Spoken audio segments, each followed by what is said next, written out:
Recording in progress. 마가복음 전체 중 15장 1절부터 15절까지 먼저 교대에서 읽도록 하겠습니다. 제가 1절 읽도록 하겠습니다. 새벽에 대제사장들이 즉시 장로들과 서기관들 곧 온 공회와 더불어 의논하고 예수를 결박하여 끌고 가서 빌라도에게 넘겨주니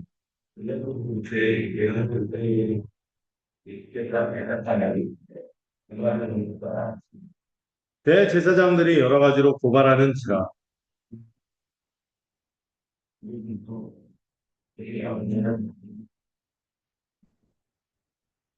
예수께서 다시 아무 말씀으로도 대답하지 아니하시니 빌라도가 놀랍게 여기더라.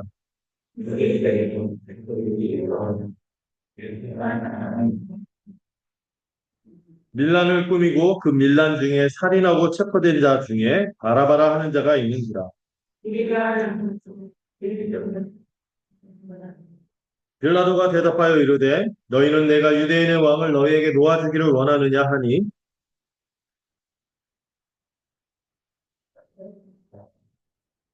그러나 대제사장들이 무리를 충동하여 도리어 바라바를 놓아달라 하게 하니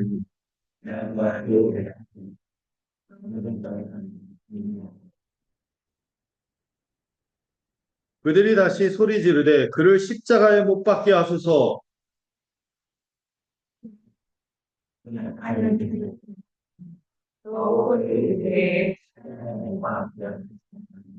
함께 읽겠습니다. 빌라도가 무리에게 만족을 주고자 하여 바라바는 놓아주고 예수는 채찍질하고 십자가에 못 박히게 넘겨주니라. 아멘. 예. 오늘 부활주일인데 이 부활 메시지 다음 장 16장을 다루면 좋을 텐데 이 부활주일이지만 우리가 특별히 절기를 지키는 거는 우리가 기억하기 위함이지 이거를 뭐 율법적으로 우리가 하는 건 아니죠. 매주가 부활이고 매주가 십자가 은혜를 기려야 되기 때문에 오늘 특별히 이 부활에 앞서서 이 십자가 사건을 좀 깊이 좀 들여다보는 시간을 갖는 게 의미 있겠다 싶어요. 오늘 본문은 1절에서 15절 예수님이 이방인 빌라도 총독이죠. 그 재판을 받는 장면, 로마 제국의 이 식민지 총독인 이 빌라도에게 재판을 받는 장면이 15절까지 나와 있고요. 이 내용을 통해서 우리가 좀그 의미는 뭐냐면은 십자가를 좀 깊이 들여다보는데 세 덩어리로 보려고 해요. 첫 번째 단락은 십자가 사건이 왜 일어났어요? 하는 이거를 좀 이해하는. 그리고 나서 두 번째 단락 16절부터 몇 절이죠? 네, 32절까지는 예수님의 십자가가 무엇을 의미하는지를 32절까지 좀 살펴보려고 하는데 이 제목을 뭐라 했어요? 역설적인 대관식. 대관식이 뭐죠? 왕에 오르는 즉위식, 왕관을 쓰는 것인데 예수님 십자가가요, 어떻게 보면 역설적으로 왕이 되는 장면, 역설적인 왕. 그런 의미로 이 십자가 의미를 살펴보고 마지막 33절부터 47절까지는 예수님의 십자가가 우리에게 무엇을 가져다 줬는지, 어떤 결과가 이루어졌는지 이렇게 세 덩어리로 좀 살펴보고자 해요. 첫 번째는 왜, 두 번째는 무엇을, 세 번째는 어떤 결과가 이루어졌는지. 이 십자가의 의미를 세 덩어리로 좀 살펴보면 의미가 있지 않을까 싶어요. 먼저 이방인 빌라도에게 재판을 받는 장면을 우리가 좀 살펴보고자 하는데요. 유대인 지도자들이 사내들이 공회, 그 70명 모이는데 정적수만 채워갖고 예수님을 죽이기로 결의를 했죠. 근데 그 당시 이스라엘이 그 독립국가가 아니라 식민지였기 때문에 사형할 수 있는 권한 중에서도 특별히 십자가형은 누구만 할 수 있어요? 유대인들 할 수가 없어요. 나무에 매달은 하나님께 저주받는 형벌을 자기들이 하기는 어렵고 십자가형 자체가 로마의 형벌이기 때문에 그 예수님을 돌로 쳐서 죽이는 게 아니라 십자가형을 죽이려고 했어요. 돌로 쳐 죽이는 것보다 십자가형이 더 저주스럽기 때문에 하나님께 저주받는 것이기 때문에 그 형벌을 유도하기 위해서 누구에게 넘긴 거예요? 이방인에게 넘겼어요. 이방인에게 넘겼다는 건 완전히 예수님을 끔찍하게 저주하는 거예요. 근데 모이는 십자가 형벌을 끌어낼 수가 없어요. 이들이 예수님을 정죄한 고발거리는 성전을 모독했다. 성전을 3일 만에 다시 짓는다고 했잖아요. 다른 얘기인데. 그리고 율법을 어긴다. 율법을 모독하는. 이건 뭐 예수님 죽이려고 했는데 로마의 형벌로는 그런 제목으로 처벌할 수 없으니까 어떤 거짓 고소로 빌라도에게 넘겼어요? 이자가 자칭 왕이라고 하면서 반역을 일으키려고. 반역죄로 거짓 고소를 해서 이방인 총독 빌라도에게 넘긴 거죠. 자, 오늘 본문을 보면 빌라도 총독이 나옵니다. 이 빌라도 총독, 사실은 이 장관이란 말도 있는데, 이 유대 땅이 그렇게 큰 땅은 아니니까, 총독까지는 아니고 장관 정도다. 그런데 거의 총독이죠. 이 로마 총독을 부임하고 나서 빌라도가 정치를 잘했을까요? 못했을까요? 굉장히 못했어요. 기본적으로 유대인을 깔보고 멸시하고 무자비하게 행동했습니다. 우리나라도 이 조선시대 총독부가 있었잖아요. 뭐 처음에 뭐 미우라 이런 사람들이 아주 악했다고 그러고 이런 사람들이 있어서 그랬는데 이 빌라도도 그런 사람이었어요. 멸시하는 데다가 무자비하게 행동했고 거기다가 그 유대 땅의 기득권자인 대제사장과 결합해서 선전 재정을 유용하는 비리를 저질렀죠.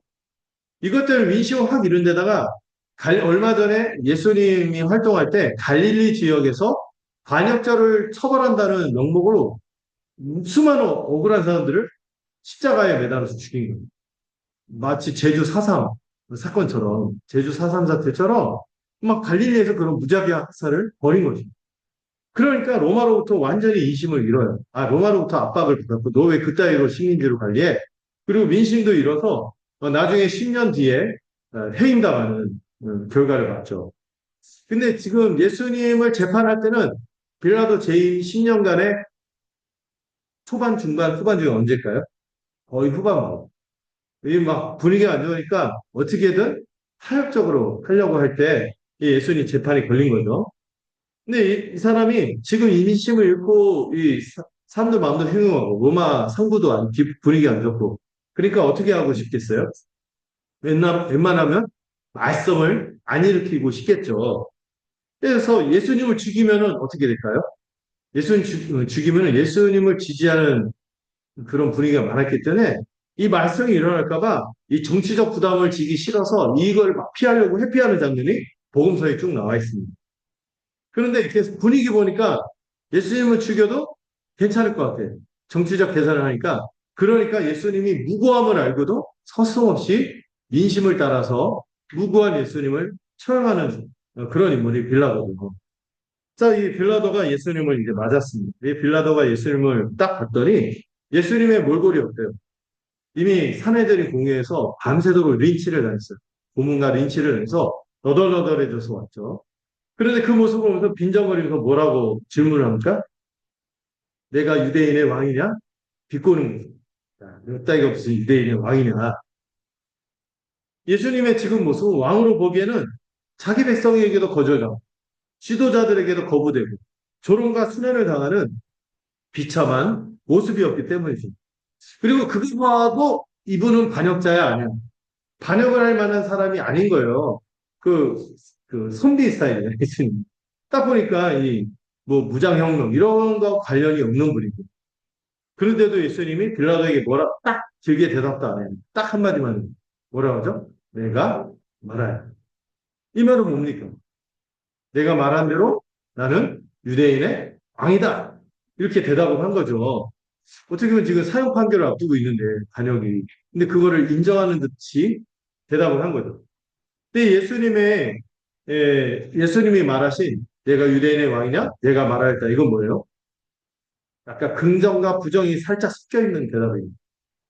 예수님은 사실 유대인의 왕이 맞죠. 하나님이 선택한 언약 백성의 왕으로 오신 게 맞아요. 하나님 나라의 왕이죠. 그러나 이 유대인들이 거짓 고발한 것처럼 로마로부터 이스라엘을 독립시키는 무장혁명을 하는 그런 정치 군사적인 왕이 아닌 것이죠. 우리 예수님이 가져오고 우리에게 이루시고자 바랬던 그 하나님 나라는 어떤 나라입니까? 이 세상에 속하지 않았다. 이 말을 또 하기도 해요. 요한복음. 내 나라는 이 나라에 이 세상에 속하지 않았다. 거룩한 나라며 영적인 나라죠. 그리고 모두가 은혜와 평강을 누리는 완전히 새로운 세상입니다. 예수님은요, 이 땅에 왕으로 오셨지만 군림하러 오셨으니까 이 땅에 압제자들은 군림하고 짓밟고 압제하고 착취하고 이게 세상의 왕들의 모습이지만 예수님은 어떤 왕으로 오셨어요? 구약의 예언처럼 겸손의 왕, 섬김의 왕, 심지어 자기 목숨까지 자기 백성을 위해 바치러 오신 왕으로 오신 것입니다. 이런 대화가 주고받고 있으니까 누가 또 가만히 안 있어요? 예수님을 고발한 이 대제사장, 이 탐욕스러운 기독권자들이 예수님에 대한 거짓 고발을 막 추가로 합니다. 다른 복음서에 보면 나와 있어요. 백성들을 미혹했다, 세금 납부를 반대했다. 그런 적 없었는데 가이사의 것은 가이사에게 이렇게 했잖아요. 그리고 자칭 그리스도라고 하면서 반역을 꾀했다. 왕으로 막 자기를 자칭했다. 이러면서 거짓 고발을 막 했죠. 이렇게 하는데도 막 지금 검사들 같죠. 아니 죄송해요. 괜찮아?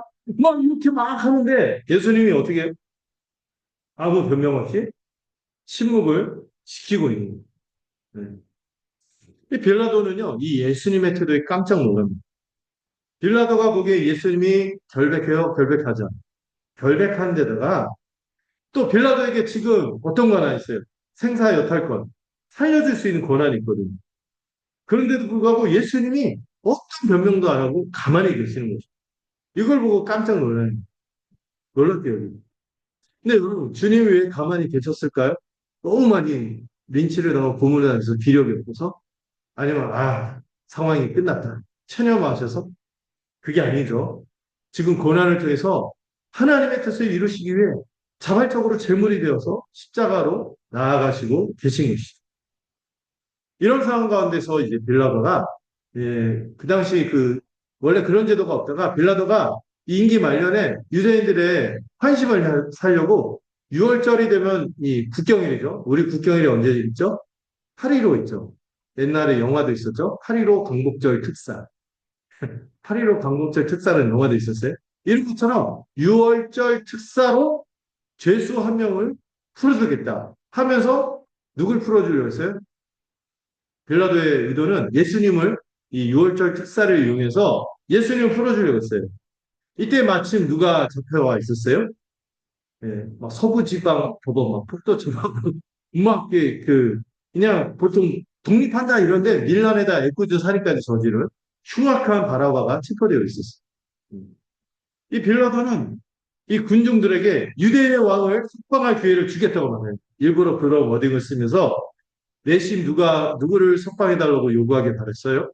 이 두 명을 전시해 놓은 거예요. 하나는 아주 누가 봐도 사형당을 마땅할 죄수하고 가장 무고한 예수님을 딱 두고 당연히 누구를 선택할 거라고 생각했죠. 예수님을 선택할 거라고 생각하고 이렇게 딱 이렇게 누구를 석방해 주겠냐 했더니 예, 어떤 변수가 있는지 몰랐어요. 유대 지도자들이 그렇게 예수님을 증오했는지 몰랐던 거예요. 대제사장을 비롯한 유대 지도자들이 이 시기심과 이 분노에 눈이 멀어서 예수님을 죽이고 싶지만 자기들 손에 피를 묻히면 문제가 생기니까 빌라도는 아는 거죠. 자기한테 떠넘기려고 하는 거예요. 이걸 안 거예요. 근데 빌라도 역시도 지금 이렇게 두 명을 딱 내세우면서 군중들을 이용해서 이 정치적인 부담에서 벗어나려고 하는 거예요. 말년에 또 갈릴리에서 학살을 저지르는데 갈릴리 출신의 또 선지자를 또 죽이는 거예요. 이 얘기 듣기 싫으니까 이렇게 딱 전시해 놓은 거예요. 그런데 이 대제사장과 서기관, 장로들, 뭐 학계에 유명한 인사들, 뭐 종교 지도자, 그리고 막 민중의 지도자 이런 사람들이 다 똘똘 뭉쳐서 군중들의 틈에서 선동합니다. 충동하여 누구를 선택하도록 했어요? 바라바를 선택하도록 한 것이죠. 이 유대 지도자들의 이 시기와 분노가 얼마나 사악하고 정도가 강한지 볼 수 있죠. 그들은 이 시기와 분노에 눈이 멀어서요. 메시아를 죽이고 살인자를 택하게 합니다. 이 상황이 이렇게 막 돌아가니까 빌라도가 당황해서 다시 군중에게 물었어요. 유대인의 왕을 어떻게 하면 죽겠냐 하고 물으니까 군중이 선동되어서 뭐라고 외치기 시작했어요. 여러분 이게 이 집단 관계가 얼마나 무서운지 알 수 있어요. 군중 심리. 이 집단 관계에 사로잡혀서 예수님에게 이 십자가형을 요구하고 있습니다. 아마도 오랜 로마 앞자리에 있었던 이 군중들의 눈에 언뜻 보기에 폭력과 보이는 힘으로 이 반란을 일으킨 바라바가 그 순간 매력적으로 비춰졌거든요. 저 사람 뭔가 화끈하게 뭔가 하잖아.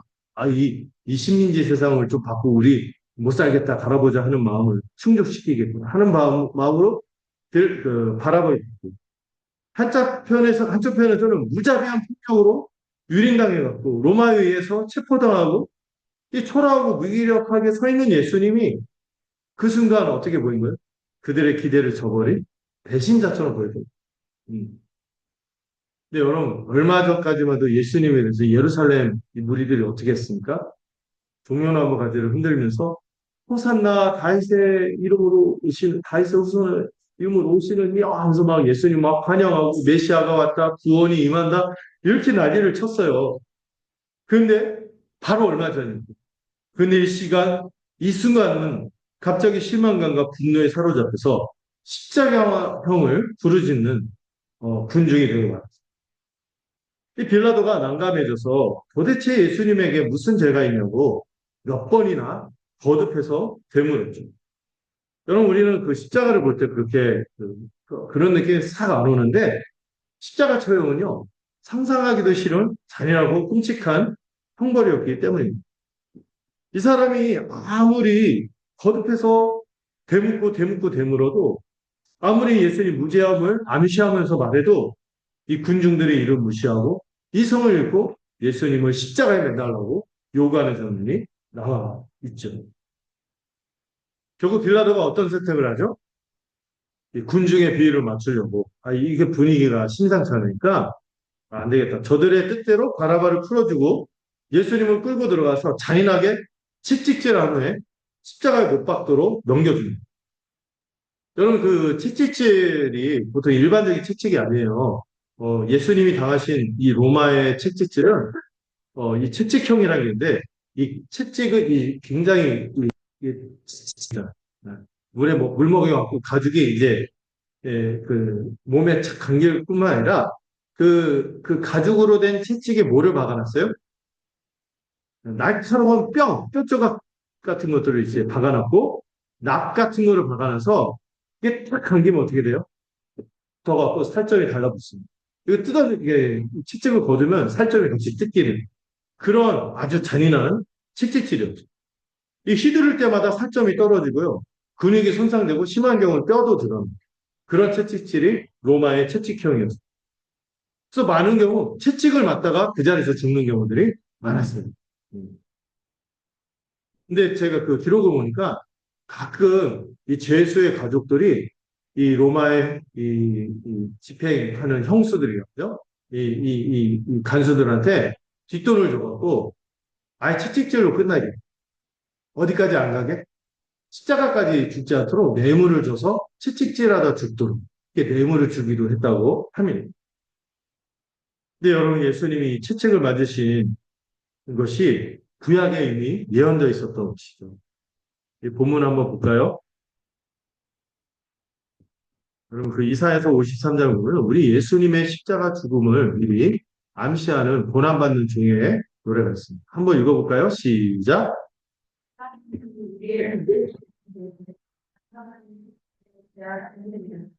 우리가 진리를 받음으로 우리는 평화를 누리고 우리가 택시를 받음으로 누나 어렵다. 예수님이요 십자가형으로 바로 가실 수도 있는데 그 전에 이 채찍을 맞은 것은 무엇을 위하여? 우리의 죄 때문이며 예수님이 그 채찍질의 징계를 받음으로 우리가 평화를 누리고 우리가 성함을 입도록 회복을 입도록 주님께서 채찍질을 당하신 거다 이렇게 얘기를 하는 거죠. 여러분 이 첫 단락에서 세 가지를 기억하시면 좋겠어요. 여러분 주님은 누구 때문에 죽으셨습니까? 우리 때문에 죽으셨다는 것을 기억할 수 있습니다. 종교 지도자처럼 자기 위에 빠져서 이 하나님이 보낸 메시아에 대한 시기심과 질투, 하나님의 권위에 대한 이 지독한 불순종하는 마음, 그 분노로 하나님을 거절하고 자기 마음대로 살겠다는 이 자기 중심성으로 예수님을 십자가 죽음으로 몰아넣었죠. 가룟 유다는 어땠습니까? 세상 탐욕을 선택하고 은 30냥에 예수님을 팔아넘겼죠. 제자들은 어땠습니까? 예수님을 끝까지 함께하지 못했고 예수를 보호하지도 못했죠. 왜? 고난에 대한 두려움. 빌라도는 어땠습니까? 현실을 굉장한 타협과 냉정한 이해 타산으로 주님을 십자가 죽음으로 몰았으며 군중들은 어땠습니까? 무지와 이 잔인한 군중심, 본성으로 말미암아 모두가 하나같이 예수님을 십자가로 무고하신 예수님을 무지하신 예수님을 십자가로 내모를 것이죠. 그래서 우리는 이렇게 말할 수 있어요. 예수님은 누구 때문에 죽으셨다? 그 현장에 있는 그들뿐만 아니라 우리 때문에 죽으셨다고 말할 수 있어요. 여러분 이들의 죄 중에서 우리가 다 해당되는 게 있어요. 우리의 지독한 자기 중심성, 자기의 또 하나님을 향한 이 무관심과 적대가 또 주님을 믿는다 해도 우리가 얼마나 수시로 주님을 믿음을 저버리는 배신 또 얼마나 주님을 따르기보다 다른 것에 유혹에 넘어가 두려움에 굴복하는 또 세상 탐욕에 젖어서 씁니다. 때로는 이 주님에 대해서 무지한 가운데서 이 주님을 거절하는 이 모든 이 비롯한 이 모든 죄악 때문에 우리 주님께서 죽으셨다는 사실을 기억해야 되는 것이죠. 또 이 시간 우리가 기억할 것은 주님이 우리 때문에 죽으시기도 했지만 예수 십자가가 왜 일어났냐고요? 우리 때문에 죽으신. 예수 십자가가 왜 일어났냐고요? 우리 대신에 죽은 것입니다. 우리 때문에 다음에 우리 대신. 이 시간, 이 순간 누가 풀려났습니까? 누가 봐도 죽어마땅한 흉악한 죄인인 바라바는 이 와중에 풀려나. 원래 그가 매달린 십자가에 누가 매달렸습니까? 가장 무지하신 예수님이 대신 매달리게 된 것이죠. 어쩌면 우리도 바라바와 다를 바가 없는 것이죠. 거룩하신 하나님 앞에서 단 하루를 살아도 한순간만으로도 그 정죄받아 마땅한 죄인이 우리인데 바로 예수님 그 십자가에서 우리 대신에 죽으신 거죠. 십자가 사건이 왜 일어났냐고요? 우리 때문에 일어났고요. 우리 대신에 죽기 위해서 일어났고 마지막으로 가장 중요한 주님이 왜 이렇게 십자가에서 죽으셨어야 했습니까? 우리를 위해 죽으셨다는 사실을 기억하시기 바랍니다. 로마서 5장에 이런 표현이 있죠. 우리가 죄인 되었을 때, 우리가 연약할 때, 우리가 경건치 않을 때, 심지어 하나님과 원수 되었을 때, 그 아들 예수께서 우리를 위해 죽으신 거죠. 하나님께서는 우리를 향한 사랑을 가장 사랑하는 아들을 내어주심으로 이렇게까지 우리를 죄인이고 형벌받아 죽음을 맞아 또 영원한 지옥 심판을 받아 마땅한 우리를 구원하기 위해 이렇게까지 우리를 사랑하셨다는 것을 공시하신 거죠. 영어 단어로 뭐라고 하냐면 데몬스트레이션이라고. 데몬스트레이션이 뭐죠? 줄이면 데모예요. 하나님은 우리에게 사랑을 시위하신 거예요. 이렇게까지 너희를 사랑하고 너희가 회복되기를 원하는 돌아오라 하면서 아들까지 내어주신 거죠. 주님 자신도 마찬가지죠. 우리 같은 자들을 친구로 부르시며 친구를 위해 자기 목숨을 버리는 것보다 더 큰 사랑이 없다고 하며 그 사랑을 몸소 자발적으로 향기로운 제물로 됨으로 보이신 것입니다. 우리가 여러분 십자가 사건이 왜 일어났냐고요? 왜 일어났냐고요? 이럴 때 이 세 표현을 잊지 마세요. 우리 때문에, 우리 대신에, 우리를 위해. 그 일이 일어난 거죠. 자, 다음 달나 16절부터 32절도 우리 함께 돌아가면서 읽고 이 본문의 내용을 살펴보도록 하겠습니다. 16절부터 32절입니다. 제가 읽고 여러분들 듣는 식으로 교대해서 읽겠습니다. 군인들이 예수를 끌고 브라이도리온이라는 뜰 안으로 들어가서 온 군대를 모으고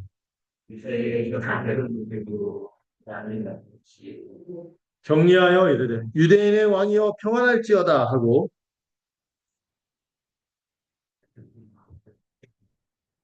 희롱을 다 한 후 자색 옷을 벗기고 도로 그의 옷을 입히고 십자가에 못 박으려고 끌고 나가니라.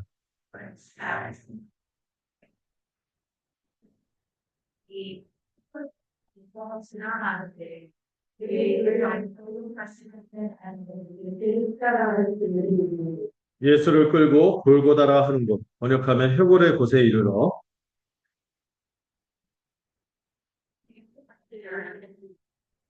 십자가에 못 박고 그 옷을 나눌세 누가 어느 것을 가질까 하여 제비를 뽑더라.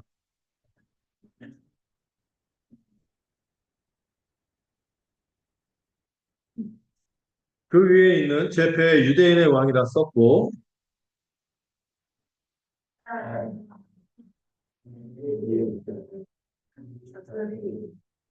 지나가는 자들은 자기 머리를 흔들며 예수를 모욕하여 이르되 아하, 성전을 헐고 사흘에 짓는다는 자요. 그와 같이 대제사장들도 서기관들과 함께 희롱하며 서로 말하되 그가 남은 구원하였으되 자기는 구원할 수 없도다.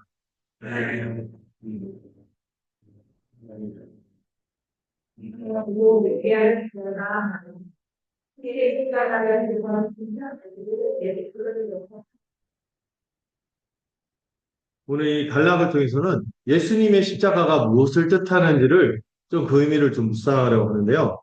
이거를 제가 어떻게 제목을 붙였죠? 역설적인 대관식. 정상적인 대관식이 아니라 역설적인 대관식. 그 왕위의 그 왕이 즉위식이라고 하는데 그 예수님의 왕위가 어딥니까? 십자가다. 자, 음, 마가는요, 예수님의 십자가를 묘사할 때 이 물리적인 폭력을 가하는 것을 묘사하기보다 뭐를 좀 더 강조하냐면 예수님이 조롱과 모욕을 당하는 것을 굉장히 강조해요. 그 여러분들 영화 중에 패션 오브 크라이스트 있잖아요. 그 영화는 마가하고 좀 관점이 그 영화는 굉장히 물리적인 잔인한 폭력이 가해지는 것이 굉장히 막 하드코어처럼. 그래서 어떤 유럽 분들은 그거 보고 막 토하고 그러더라고요.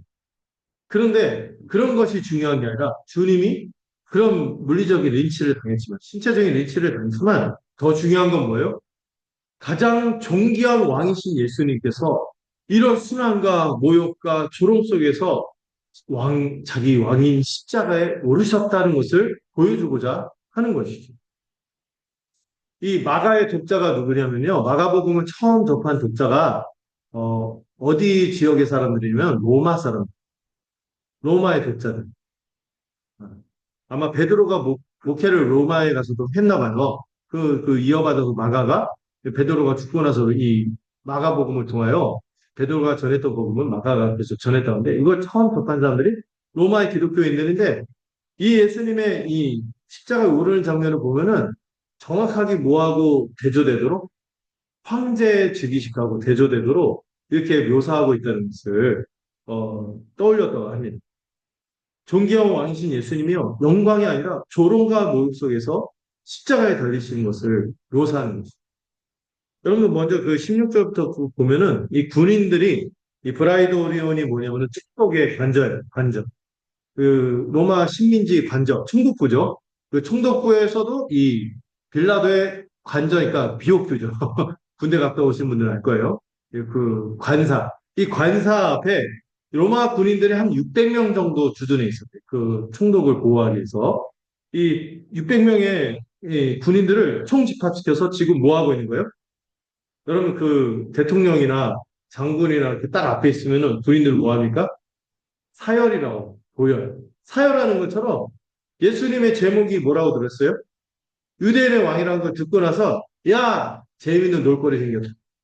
그래서 예수님을 그 끌고 와갖고 밤새 이제 그 고문당해갖고 린치 당해갖고 너덜너덜해진 예수님을 데려와갖고 그 앞에서 딱 부대를 집합시킨 다음에 사열하는 거죠. 세워놓고 그 앞에 딱 세우는 거. 얼마나 그 초라한 모습으로 있겠어요? 근데 우리의 왕, 유대인의 왕이니까 하면서 대우하듯이 그렇게 하는 거죠. 예, 예수님의 제목이 유대인의 왕이라는 것을 오락거리로 삼으려고 하는 겁니다. 그러고 나더니 이미 예수님이 온통 얻어맞아갖고 이 몰골이 처참한데 거기다 뭐를 입힌 거예요? 자주색 망토를 입힌 망토예요. 이 토가라고 하는데 그 여러분 그 옛날 영화 그 로마 군인들 또 높은 지에 있는 사람 빨간 이 망토 같은 게 딱 하잖아요. 그걸 딱 입히는데 자주색은 누구만 입는 색깔? 왕.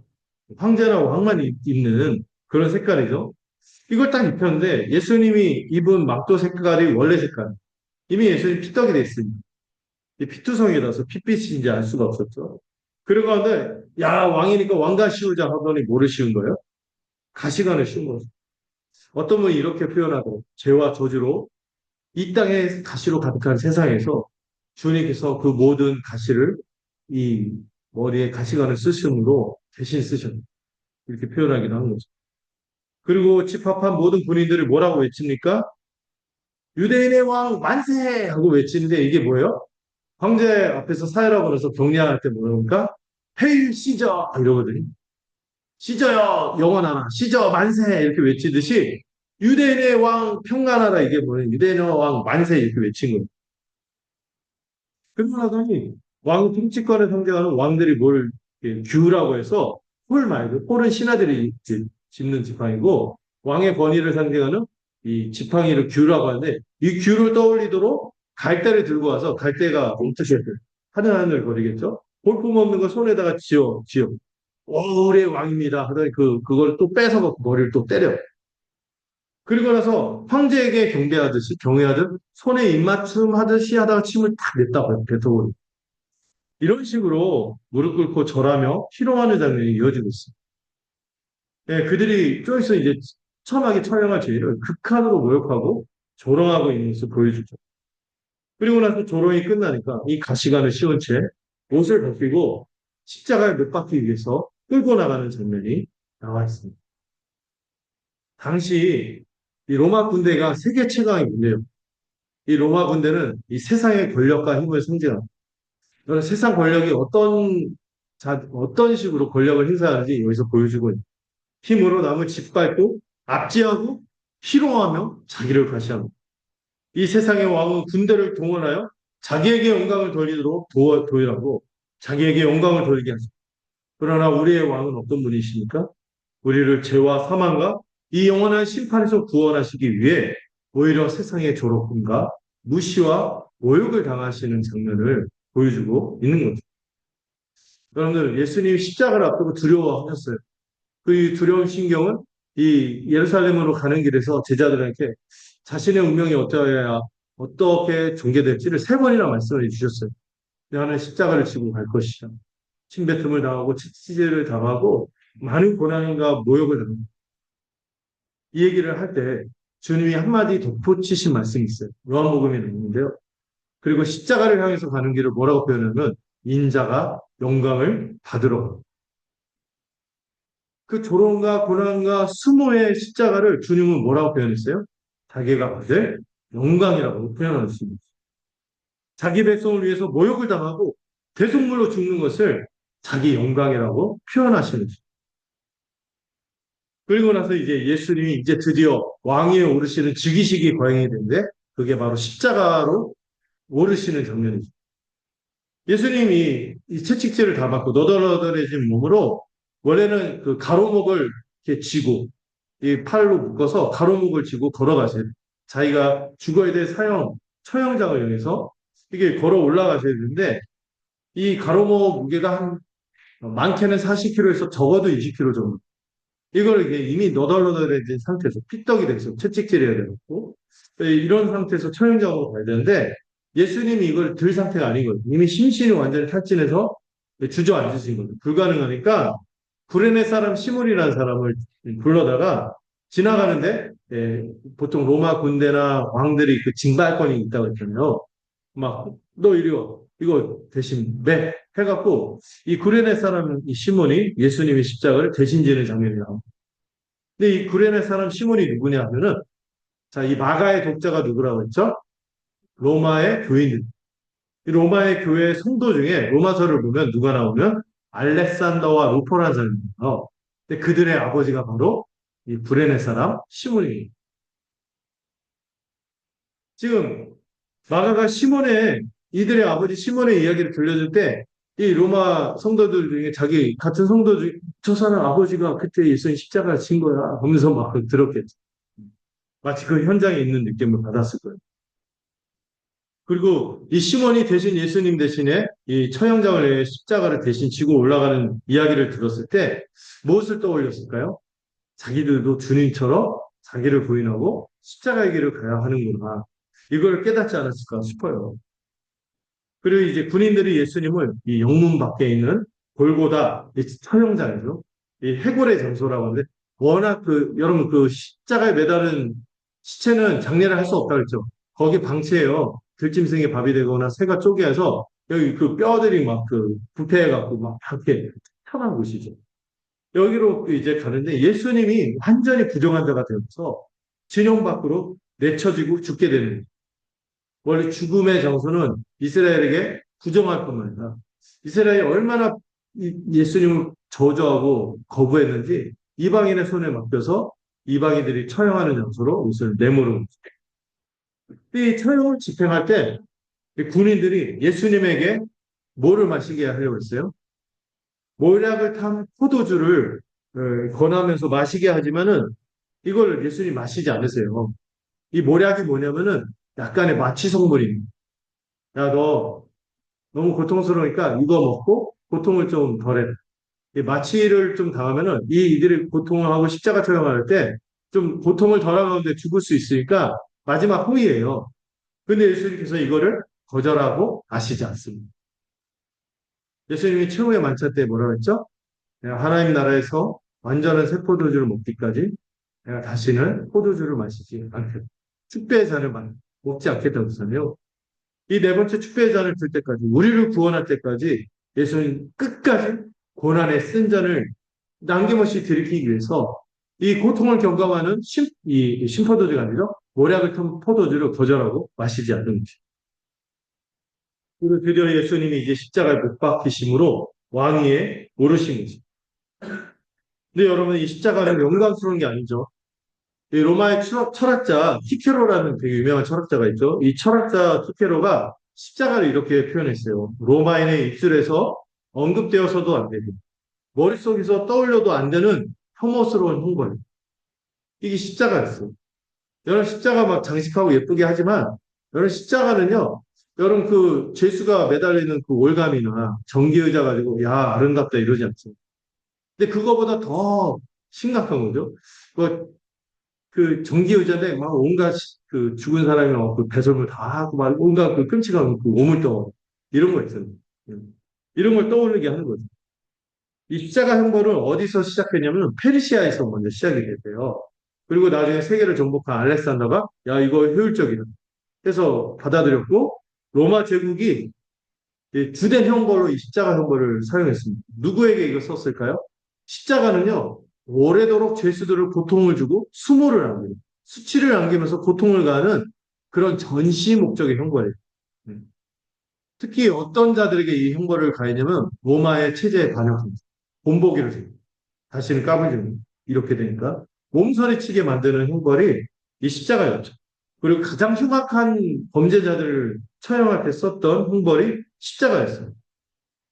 이 십자가가 얼마나 고통스러웠냐면은 이 나무 십자가에 사람을 눕혀놓고 이 가장 신경이 몰린 양 손목과 발목을 겹쳐서 양 손목에 하나씩 하나씩 이 발목을 묶어놓고 처지니까 묶어놓고 여기다가 18cm 정도 되는 못으로 박습니다. 근데 여기에 중추신경이 모여있대요. 여기가 찡하면 온몸이 찡한 그런 통증이 있는 거죠. 그 발목도 늘어지지 않도록 이 받침목을 두고 거기다 발목을 겹쳐서 또 같은 못으로 박아놨습니다. 이 못을 박으니 어떤 일이 일어나겠어요? 급격한 출혈이 일어나죠. 이 과다 출혈이 생기면은 호흡곤란해요.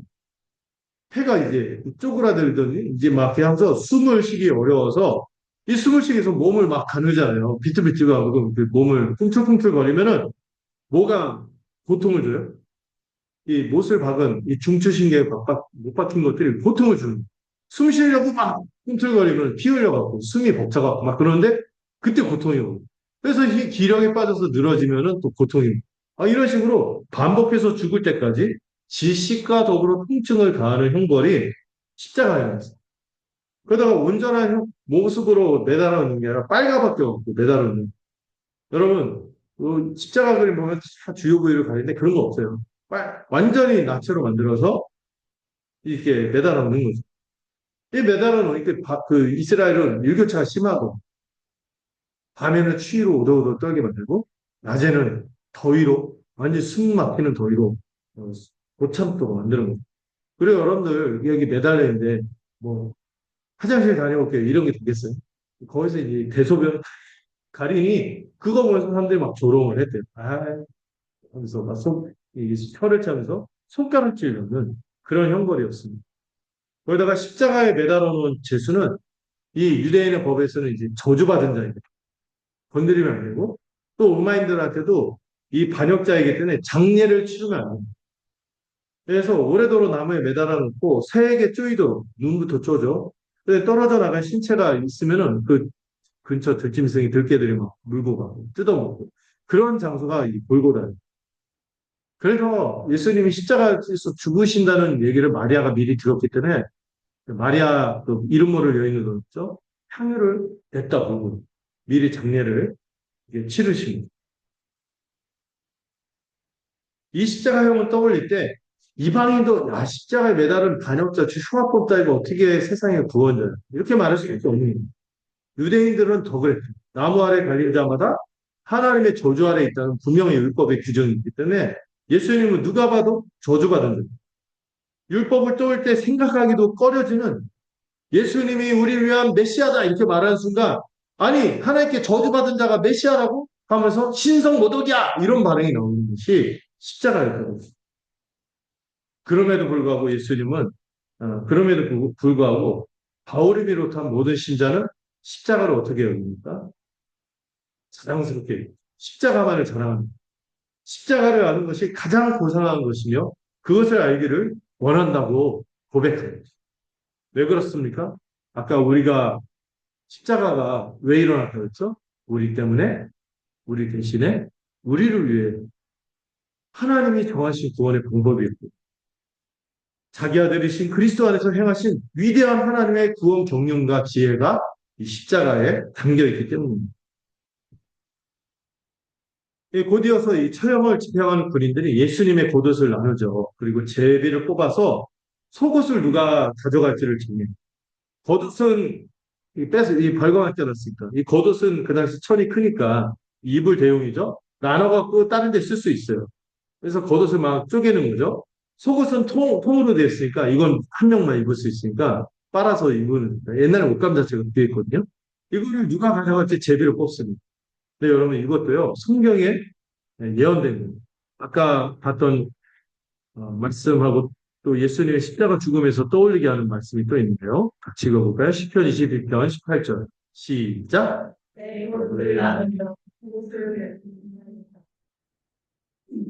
시편에 보면은 이 버림받는 고통에 대해서 다윗이 고백하는 구절이 있는데 이 원수들이 내 겉옷을 나누고 속옷을 제비 벗습니다. 이것처럼 예수님이 이 말씀을 성취하는 것이 주님이요 지금 유일하게 남은 소유가 뭐예요? 겉옷과 속옷이었는데 이 남은 소유까지 강탈당했습니다. 원래 예수님이 왕이 오르면 뭐를 받습니까? 백성들이 왕에게 예물을 드려요. 올해 예수님은 왕자에 오르셔서 남은 모든 소유까지 다 내어주시는 장면을 보여주고 있습니다. 그리고 예수님이 십자가에 달린 사건이 오전 9시에서 오후 3시까지 대략 한 6시간 정도로 볼 수 있어요. 근데 여러분, 어떤 사람들이 그렇게 말한다 했죠. 야, 6시간 정도 고통당하다 죽은 사람은 그리고 그러려나 십자가보다 더 센 신체적인 고문도 많고 더 지독하게 고문, 우리 독립투사들도 막 그렇게 고통당했는데 6시간 걸리고 그러냐 그렇게 얘기하는데 여러분 분명히 아세요. 예수님 십자가 고통은 육체적 고통도 심각하고 정신적 고통, 정서적 고통 이런 것도 심각하지만 이런 6시간의 고통을 가지고 헤아릴 수가 없어요.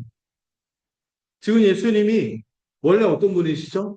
하나님의 아들이시고 한 점 죄도 없는 의인이신 분이 루터가 어떻게 표현했어요? 예수님이 뭐로 돌아가셨다? 전무후무한 죄인으로 죽으시기 때문입니다. 예수님이 십자가에서 죽는 죽음은요, 하나님의 어떤 자로 여겨져서 인류 역사상 존재한 모든 인류의 범죄를 대신하여서 그 죄인으로 하나님의 공의로운 저주와 형벌과 진노를 다 받아내시는 영적인 죽음이자 이 시간의 비중보다 이 존재의 격차에서 오는 거기서 오는 고통이 우리는 하나님과의 충만한 교제가 뭔지를 몰라요. 영적으로 죽은 자들이. 근데 예수님은 하나님과 그런 충만한 교제를 누렸던 자요. 가장 어렵고 거룩한 자가 가장 저주스러운 죄인이 되어서 하나님의 저주와 진노를 온전히 받아내는 고통이었기 때문에 우리가 헤아릴 수가 없어요.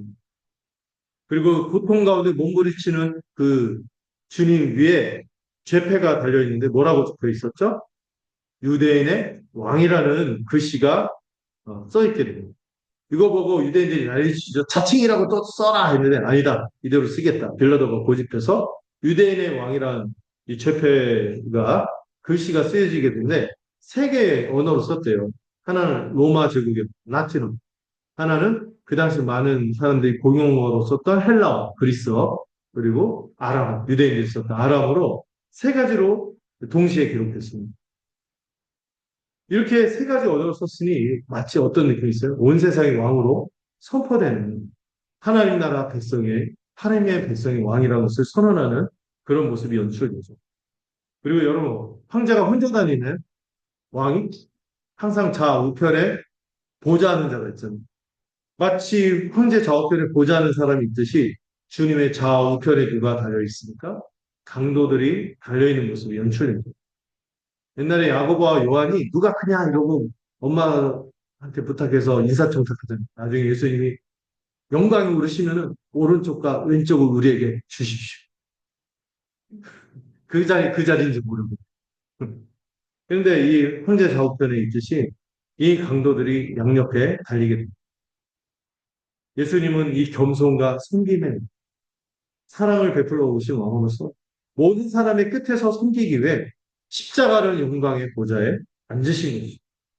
이 또한 고난받은 메시아에 대한 구약의 성취였습니다. 이사야서 53장 12절 우리 함께 같이 읽어볼까요? 읽어봅시다. 시작. 이는 그가 자기 영혼을 버려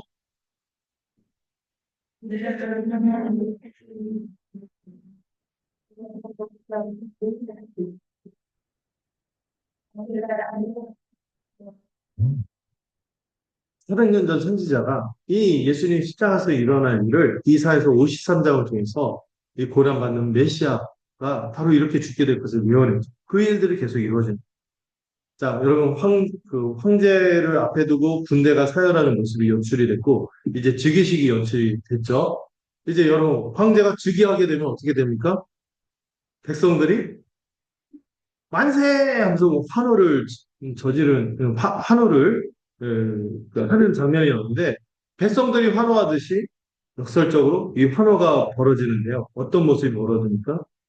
모든 백성들 십자가 앞을 지나가는 이 왕을 바라보면서 십자가 앞을 지나가면서 사람들이 이 왕을 바라보면 어떻게 합니까? 머리를 흔들고 진저리 치며 저주하고 조롱하고 모욕하는 장면이 계속해서 나오고 있죠. 마가는 예수님이 이렇게 저주와 조롱과 모욕을 당하는 장면을 계속해서 해요. 그리고 뭐라고 모욕합니까? 조롱합니까? 야, 네가 성전을 우리가 하나님 모시고 사는 이 성전을 헐면은 3일 만에 다시 짓는다며 네 한번 해봐 이러면서 예수님을 고발했던 이 거짓 고소로 주님을 조롱하는. 여러분들 이들의 이 조롱하는 말을 이 마가가 왜 썼겠어요? 이들이 조롱하는 말이 어떤 면에서는 진리는 역설적인 진리. 예수님이 지금 십자가에서 뭐를 짓고 계신 거예요? 새로운 성전을 짓고 있는 거죠. 저가 남은 구원하였을 때 자기는 구원하지 못했도다. 이렇게 말하면서 조롱하는데 맞아요. 우리를 구원하시기 위해 예수님은 자신을 죽음으로 내모신 것이 자기를 구원하지 않고 모두를 구원합니다. 주님이 친히 대제사장으로서 친히 향기로운 제물이 되어서 죽어가신 것입니다. 사람들은 십자가에서 예수님 보고 내려오라고 조롱해요. 특별히 예수님을 죽음으로 모는데 앞장섰던 대제사장과 율법학자들도 함께 조롱합니다. 이렇게 말하죠. 저가 남은 구원을 했을 때 자기는 할 수 없다 하고 기고만장해서 웃으면서 조롱합니다. 그리고 이렇게 말하죠. 이스라엘 왕 그리스도가 지금 십자가에서 내려와 우리가 보고 믿도록 해라. 너 거기서 죽지 말고 내려와서 막 내려와. 그럼 우리가 믿어줄게. 이러면서 끝까지 주님을 도발하고 조롱하는 것이죠. 근데 오히려 이들이 이 말을 함으로 이 진리가 드러나고 있어요. 이들도 고백하지만 조롱하는 말로 말하고 있지만 크신 구원의 역사를 행하기 위해서 자신을 위해서는 조금 더 능력을 행하시죠. 진노와 저주와 심판과 형벌의 자리로 자신을 던지시는 왕을 보여주고 있습니다. 이들은 비록 인정하지 않고 있지만 예수님은 참으로 하나님 나라 백성의 왕, 이스라엘의 왕이 아닌 것입니다. 이윽고 마지막으로 누구도 주님을 모욕합니까? 지나가는 모든 이스라엘 백성들, 지도자들, 심지어 누구까지도 양옆에 달린 두 강도까지도 주님을 모욕하고 있습니다. 가장 밑바닥에 처한 죽어마땅한 죄인들조차도 주님을 욕하면서 조롱과 모욕이 정점에 다루고 있습니다. 백성들의 환호가 점점 소리가 드높여지듯이 예수님을 향한 조롱과 모욕이 드높여지고 있습니다. 인류 전체가 주님을 거부하고 모욕하는 장면이 나오는 거죠.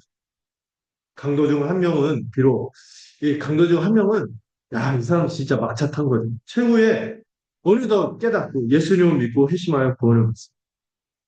모든 사람이 주님을 거절하고 모욕하고 무시함으로 예 없이 엄중한 심판 아래 있지만 그러나 지옥 가장 밑바닥에 있는 죄인이라 할지라도 예수님을 믿기만 하면 죄사함을 받고 구원받고 하나님 나라 백성이 될 수 있다는 소망을 계속 주는 것이죠. 이달에서 우리가 정리할 게 있죠. 예수님 지금 십자가에 오르심으로 뭘 치르신 거예요? 역설적인 대관식을 치르신 거죠. 여러분 예수님 십자가가 뭘까 할 때 세상의 왕됨과 다른 하나님 나라의 왕으로서 우리를 자기 백성으로 삼기 위해서 이런 값진 희생을 치렀다. 이런 방식으로 왕이 오르셨다는 것을 우리는 기리는 거죠.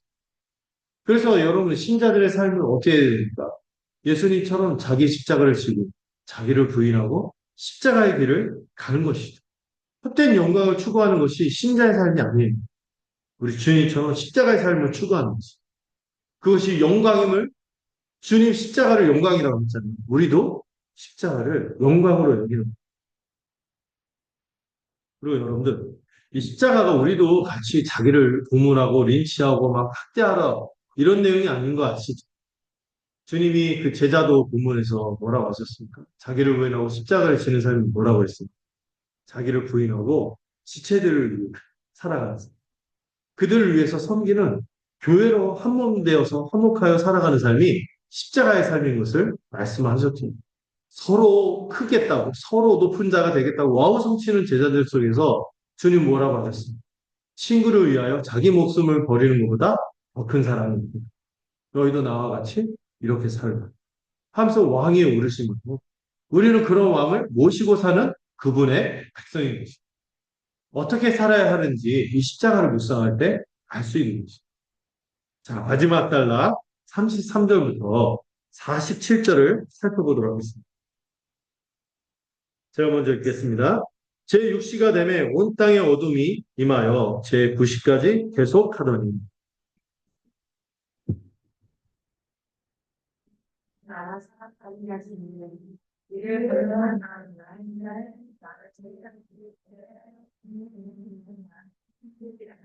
곁에 섰던 자 중 어떤 이들이 듣고 이르되 보라 엘리야를 부른다 하고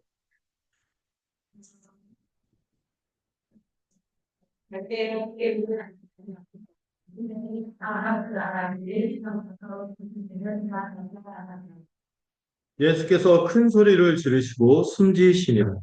예, 성공이다니 이로부터 알까지 지켜져서 우리되리라.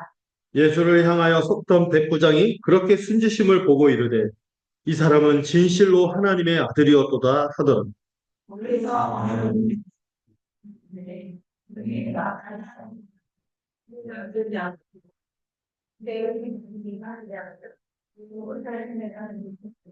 함께 읽겠습니다. 이들은 예수께서 갈릴리에 계실 때 따르며 섬기던 자들이요. 또 이 외에 예수와 함께 예루살렘에 온 여자들도 많이 있었더라. 계속 또 읽겠습니다. 이날은 준비일 곧 안식일 전날이므로 저물었을 때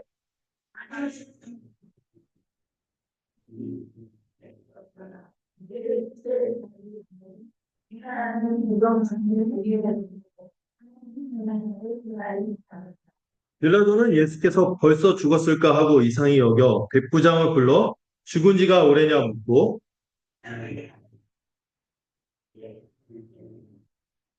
요셉이 세마포를 사서 예수를 내려다가 그것으로 싸서 바위 속에 판 무덤에 넣어두고 돌을 굴려 무덤 문에 넣음에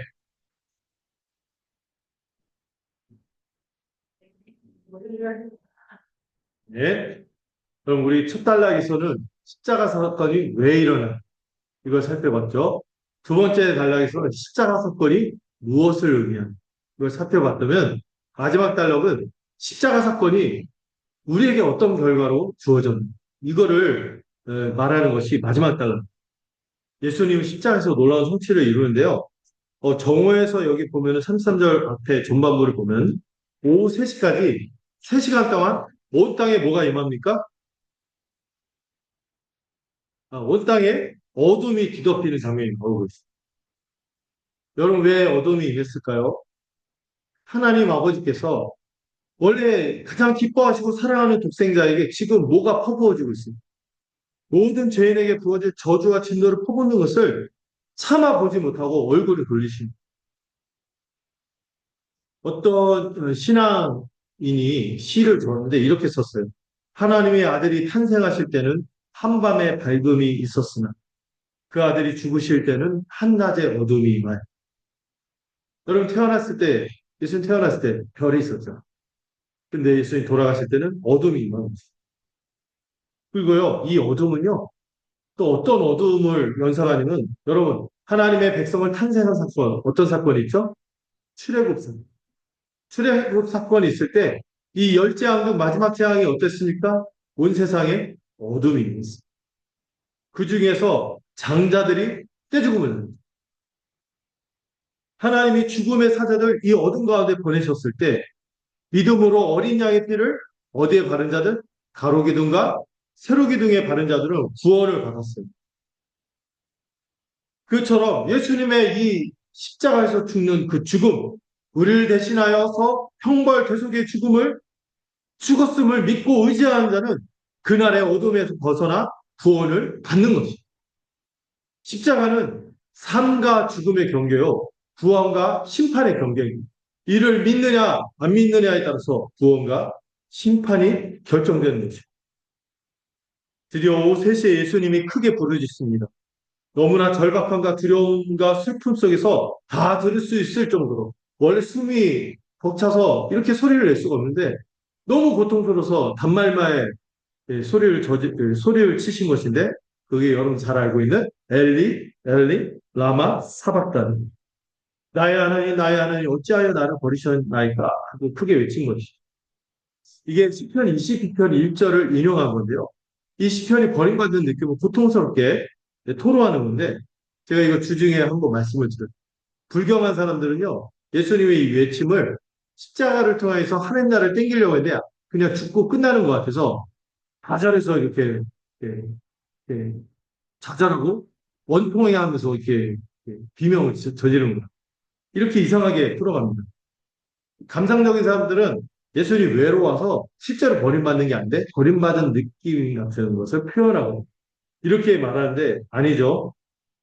또 승리주의자들은 이게 역설적으로 승리를 외친 거다. 10편 22편의 끝이 해피엔딩입니다. 근데 여러분 그렇게 보기가 어려운 거지. 예수님은 이 순간 실제로 완전히 버림받은 것입니다. 육체적, 정신적, 정서적 고통뿐만 아니라 아까 제가 설명한 대로 상상할 수 없는 영적 고통과 저주와 버림받음으로 완전히 만신창이가 되어서 죽어가신 거죠. 루터가 잘 표현했어요. 전무후무한 죄인으로 저주 가운데 죽으신 것입니다. 그 저주 가운데 버림받고 깊은 어둠 속에서 슬픔과 두려움 속에서 외치신 거죠. 여러분 다시 한번 기억할까요? 이 십자가가 왜 일어났고요? 우리 때문에 우리 대신 우리 주님이 고난과 저주와 버림받음을 당하시기까지 외친 그 음성을 우리는 기억해야 하는 것이죠. 마태하고 마가는요, 여러 십자가 위해서 한 말들이 많았을 텐데도 이것만 기록했어요. 이걸 읽지 못해요. 그래서 여러분들 이 죄인인 우리 자신도 그 십자가에서 우리의 옛사람도 거기서 버림받고 죽었음을 또한 믿는 것이죠. 이 사람들이 예수님이 이 엘리 엘리 라마 사박다니 이렇게 외치는 부르짖음을 잘못 알아들은 거. 그리고 뭐라고 알아들었습니까? 엘리 엘리 하는 거 듣고 야 엘리야에게 구원을 요청하는구나. 전설이 있다 그랬죠. 의인을 엘리야가 승천한 엘리야가 내려서 구해준다. 이거를 예수님이 연출하는 거 저 오해한 거예요. 그래서 그리고 나서 이 아까 모략을 탄 포도주는 예수님이 거절했잖아요. 근데 이 그 중에 어떤 사람이 신포도주를 이렇게 머금어갖고 예수님에게 마시게 합니다. 왜 이걸 마시게 하는지 아세요? 아까 모략을 탄 포도주는 고통을 경감시키는 거면은 이 신포도주는 각성돼요. 예수님이 아마 심신이 쳐서 완전히 기절 상태에 있었겠죠? 이걸 깨우는 거예요. 왜 깨웠겠어요? 잠시 수명을 연장시킨 다음에 야 진짜 엘리야가 내려오나 안 내려오나 잔인한 호기심을 만족하기 위해서 끝까지 예수님 조롱하는 거예요. 근데 주님은 그거는 마시죠. 조금 마시고 또 탁 극성해서 이 고통을 또 겪으시고 이 주님이요 마지막 조롱과 모욕의 쓴자까지 남김없이 들이키시는 장면이 나온 것이죠. 그리고 여기에 기록되지 않은 마지막은 큰 소리로 부르짖고 운명했다고 나와 있는데 여기 기록되지 않는데 요한복음은 이 음성을 뭐라고 합니까? 테텔레스탄 다 이루었다 이렇게 외치고 돌아가셨다고 나와 있습니다. 예수님은요 하나님의 뜻과 구원 계획을 남김없이 다 이 십자가에서 이루신 것이죠. 이 예수님의 말씀처럼요 이 갑자기 예수님이 죽고 나자 38절부터 이 끝까지 놀라운 변화들이 시작됩니다. 가장 먼저 뭐가 시작됐죠? 성전의 휘장이 찢어졌습니다. 이건 뭘 의미합니까? 옛 성전이 이제 끝났고 새 성전이 시작되었다는 것을 상징하는 사건입니다. 이 성전의 휘장은요, 성소와 지성소를 구분하는 휘장인데 이 휘장이 지성소에 아무나 들어갈 수 없도록 굉장히 거대한 휘장이었어요. 높이가 18m, 두께가 1000인데도 아주 정교하게 축조해서 10cm짜리 두꺼운 휘장이죠. 거의 뭐 총쏴도 안 뚫릴 거예요. 10cm면. 그런 두꺼운 휘장으로 가로막은 거죠. 이 거룩한 장소인 지성소에 언제만 들어갈 수 있었어요? 1년 중에 가장 거룩하다고 여겨진 대속죄 그날. 누구만? 가장 거룩하게 구별된 대제사장만 지성소, 홀리 오브 홀리라고 하죠. 가장 거룩한 장소에 이 대제사장만이 가장 정결한 제물을 갖고 들어갔어요. 대제사장도 1년에 한 번 들어가는데 어떻게 들어가야 돼? 자기를 7번이나 거듭해서 속죄 제사를 해서 번번이 자기의 죄를 정결하게 하는 것을 확인하고 또 확인할 때만 들어갈 수 있는 장소가 지성소였습니다. 네, 여러분. 예수님의 십자가에서 운명한 십자가. 그 순간 휘장이 방향도 중요해요. 밑에서부터 찢어진 게 아니라 위에서부터 아래로 쫙 찢어진 것이. 누가 찢으신 거예요? 하나님이 그 제물을 받으시고 예수님 십자가 죽음을 받으시고 찢으신 거예요. 이제 하나님과 사람 사이에 막혔던 담이 허물어진 거죠. 그리스도 안에서 행하실 일이죠. 이제 옛 성전은 이제 쓸모없어요. 새 성전이 등장하고 예수님이 친히 자기 육신을 영단번에 드림으로 영원히 효력을 바라는 대속의 제사를 드리신 것입니다. 주님이 친히 대제사장으로서 희생제물이 된 거예요. 그래서 여러분 누구든지 예수님을 믿는 자는 누구든지 담대히 당당하게 하나님 앞에 나아가서 자녀로서 마음껏 예배하고 기도하는 시대가 열린 거예요. 여러분 이게 얼마나 벅차고 감사한지 모르죠. 늘 와 있으니까. 근데 여러분 2000년 전만 해도 1년에 한 번 하나님이 친히 계신 임재를 들어가려면 이 번거로운 과정과 그 1년에 한 번 딱 들어가고 이랬다는 거예요. 근데 이게 이제 모든 사람이 예수 십자가 보혈의 은혜만 믿으면 하나님 보좌 앞에 나가는 시대가 된 것입니다. 그리고 이 일로 말미암아 이 십자가로 인하여 새 성전이 시작되었고 연속해서 일어나는 일이 있으니 여기 보면은 갑자기 로마의 백부장 이 백부장이 아무래도 이 사형 집행의 책임자가 이 사형 집행을 책임지던 이 백부장이 갑자기 예수님 십자가에 매달려서 죽으신 모습을 보고 뭐라고 고백합니까? 이는 진실로 하나님의 아들이에요. 생각지도 않은 이방인이 로마인 백부장이 이 십자가 처형 과정을 보면서 예수님의 신성을 느끼고 고백한 거예요. 특별히 마가복음을 누가 읽었다고요? 로마 기독교인들이 읽었죠. 이 십자가 처형을 보면서 이 로마 백부장이 고백했듯이 그들도 그것을 고백한 자들이죠. 이 사람은 참으로 하나님의 아들이다.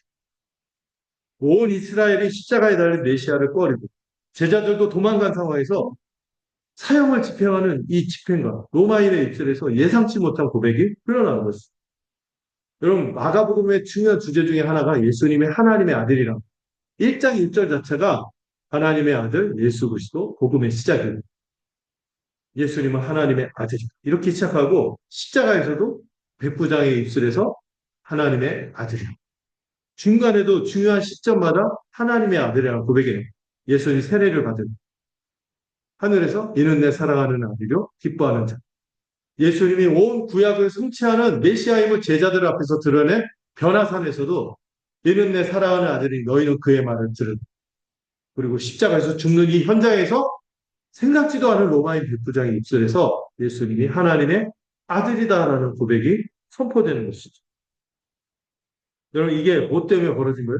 십자가에서 은혜가 부어지고 성소 휘장이 찢겨지면서 성전의 휘장이 찢겨지면서 새 성전의 시대가 시작되면서 이 가장 부정하고 이스라엘을 압제하고 대적이라고 생각했던 이방인 백부장의 입술에서도 예수님을 고백하고 하나님의 아들로 고백하면서 구원의 역사가 일어나는 것을 이방인들에게서도 나타나는 구원이 시작됨을 보여주는 첫 번째 성취가 뭐예요? 이방인들의 구원. 두 번째 어떤 성취가 이루어집니까? 여인들이 갑자기 주역으로 등장해요. 여러분 지금 남자 제자들 다 어떻게 한 상황이에요? 예수님 십자가에서 죽을 때 다 도망갔어요. 배신하고 곁을 지킨 사람이 거의 없었어요. 이런 상황에서 예수님의 죽음을 끝까지 옆에서 지켜보면서 슬퍼하면서 기리던 자들이 누구였어요? 여인들이에요. 마가를 보면은요, 마가복음에도 이 12년간 혈병 걸린 여인, 옷자락만 잡아도 내가 낫겠다. 그 여인의 믿음을 부각하고요. 또 어떤 이방 여인 있죠? 수로보니게 말싸움에서 예수님 이긴 여인. 주님, 그 자녀들만 떡을 취하지만 걔들도 그 흘린 거 부스러기 먹습니다. 그러면서 예수님께 매달렸던 그 여인. 또 예루살렘 모두가 예수님을 냉대하고 예수님에 대해서 대적하는 이 분위기에서 하나님께 참된 예배를 드려서 기쁘게 했던 두렛돈을 바친 과부.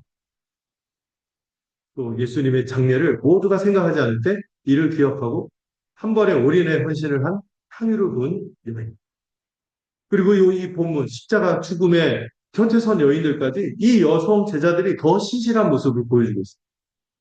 여러분 예수님의 십자가가 가져온 변화가 있는데 이 새 성전이 시작되므로 이방인도 회심했지만 이제 누가 동등하게 교회 주역으로 들어오는 거예요? 여인들이 들어오는 거예요. 이전까지 아담의 영향으로 여성들이 병풍처럼 취급받고 억압받던 시대는 이제 끝났다는 거예요. 그리스도 안에서 남자나 여자 없이 모두가 하나가 되는 것입니다. 마가가 처음에 교회가 출발되는 장면을 3장에서 묘사할 때 12사도들의 이름을 기록했잖아요. 이 마가복음을 마무리하면서 누구의 이름을 기록합니까? 고난의 때 주님과 함께 했던 이 여인들의 이름을 하나하나 기록하고 있습니다. 7 귀신 들렸던 막달라 마리아, 작은 야고보의 아들, 또 작은 야고보, 요새의 어머니, 살로메, 세베대 아들 야고보와 요한의 두 어머니들 소개하고 수많은 여인들이 예수님의 죽음과 함께 동행했다고 증언하고 있습니다. 가장 수석 제자라고 하는 베드로도 배교한 상황에 이 여인들은요, 예수님의 죽음에 대해 끝까지 증인이 될 뿐만 아니라, 여러분 다음 장, 16장 보면 부활의 첫 증인도 누구였어요? 여인들이었어요. 이 47절에서 예수님의 장사를 끝까지 지켜보고 무덤까지 확인하고 부활까지 확인하는 것이 여인들이었어요. 여러분 예수님의 십자가 죽음으로 말미암아 새로운 사회가 시작된 거예요. 이제는 차별이 없이 모두가 한 몸, 한 시민, 한 가족, 한 성전으로 우뚝 서게 된 것입니다. 그리고 교회 역사는 실제로 이 지혜롭고 용맹한 여인들, 이름이 있든 없든 신실하게 섬긴 여인들로 교회 역사가 아주 풍성해왔죠. 지금도 그렇고요. 그리고 마지막으로 이 십자가 가져온 성취가 있습니다. 경계에 있던 사람들이요, 새로운 삶으로 전향하는 결단이 이루어지고 있습니다. 여러분 안식일을 예배하는 전날에 그 전까지 자기가 제자임을 드러내지 않았던 숨은 제자가 나타납니다. 누구? 아리마대 사람 요셉인데 이 사람이 어떤 사람이에요? 사내들인 공의의 일원 중에 한 명이었어요. 자기가 제자인 걸 숨겼어요.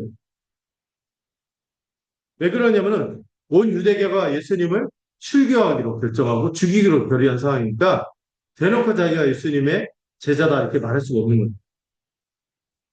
여러분 당시 로마 제국의 십자가형을 당하면은 그 시체를 장례를 치를 수가 없었어요. 그 들짐승의 먹이로 방치해야 되거든요. 게다가 안식일이 되면 뭘 할 수 있어요? 없어요. 아무것도 할 수 없어서 예수님이 계속 시신이 나무에 달려서 비참하게 방치될 상황이었어요. 그때 존경받는 사내들인 공유의 회원인 아리마대 요셉이 빌라도를 찾아갑니다. 그리고 담대하게 예수님의 시신을 놓은. 그리고 뒤에 여기에는 안 나왔지만 니고데모라는 같은 공유의 의원도 니고데모 아시죠? 예수님 찾아갔다. 그 니고데모도 같이 요셉과 함께 장례를 치를 때 드는 이 모략과 침향을 내주면서 협조를 하고. 사실 이들의 행동이요. 예수님의 제자니까 그럴 수 있지. 그럴 수가 없어요. 용기 있는 결단이었어요. 온 공유회가 저주하고 죽이기로 결의하죠. 또 로마 권력까지 반역자로 간주해서 십자가에 매달아 극형에 처한 죄수의 시신을 달라고 하는 거죠. 전시형을 매달아 놔야 됩니다. 자칫하면 공의회뿐만 아니라 자기 동족들뿐만 아니라 로마 제국의 미움을 받을 수 있는 그런 행동이었죠. 이들은 원래 어떻게 했어요? 자기들이 누리고 있던 지위와 주변의 반응 때문에 제자임을 감추었어요. 근데 놀랍게 부활 이후 커밍아웃 한 게 아니라 예수님의 십자가를 죽고 모든 것이 다 끝났다고 여겨진 그 상황에서 자기들의 제자임을 밝힌 것입니다. 결단한 거죠. 제자들은 다 도망간 상황에서 이들은 자기의 존경받던 지위를 다 걸고 예수님의 장례를 위해 존경의 의무를 다하는 것이죠. 그리고 마가가 이들을 어떻게 설명합니까? 하나님의 나라를 기다리던 자. 이 아리마다 요셉은 예수님을 메시아로 믿었어요. 그리고 하나님 나라를 소망했죠. 비록 예수님 십자가에서 돌아가셨지만 오히려 그 죽음이 그로 결단하게 된 것입니다. 이 메시아는 죽었지만 나는 하나님 나라 백성으로 살겠다 하면서 이 기득권을 누리던 이전의 삶에서 새로운 삶으로 전향하는 것입니다. 이 종말이 시작되었을 때 그는 비용을 계산하고 이 세상과 하나님 나라라는 경계선에서 하나님 나라의 백성으로 살기로 결단합니다.